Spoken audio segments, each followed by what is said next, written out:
আসসালামু আলাইকুম। আমার নাম মুহাম্মদ কাসিম।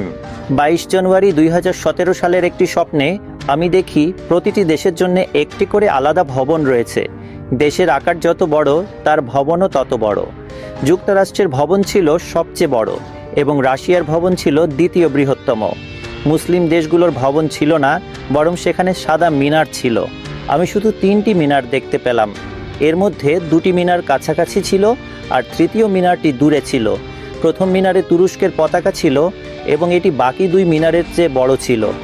এর পাশে থাকা মিনারে সৌদি আরবের পতাকা ছিল আর দূরে থাকা তৃতীয় মিনারে পাকিস্তানের পতাকা ছিল। এই তৃতীয় মিনারের পাশে আরও 2টি ভবন ছিল। একটিতে চীনের পতাকা এবং অন্যটিতে ভারতের পতাকা ছিল। এরপর আমি দেখলাম অমুসলিম নেতারা একসঙ্গে একটি পরিকল্পনা করছে। তারা একে অপরকে বলল, আমরাই সেই জাতি যাদের ভবন সবচেয়ে সুন্দর ও বড়, আর আমরা স্বাধীনতা দেই। কিন্তু মুসলমানদের রয়েছে মিনার। তারা এক আল্লাহকে বিশ্বাস করে এবং আমাদের প্রভুদের উপাসনা করে না। এই মিনারগুলো দুনিয়ার শান্তি ও সৌন্দর্য নষ্ট করছে। যদি আমরা এই 3টি মিনার ধ্বংস করে ফেলি, তাহলে আমাদের ভবনগুলো চিরকাল টিকে থাকবে। ইসলাম সম্পূর্ণ ধ্বংস হয়ে যাবে আর পুরো পৃথিবী একই পথে চলবে। অবশেষে মুসলমানরা আমাদের প্রভুদের মান্য করবে, আর যদি তারা না মানে, আমরা তাদের ফেলবো, পুরো পৃথিবী শাসন করব এবং যা ইচ্ছে তাই করব।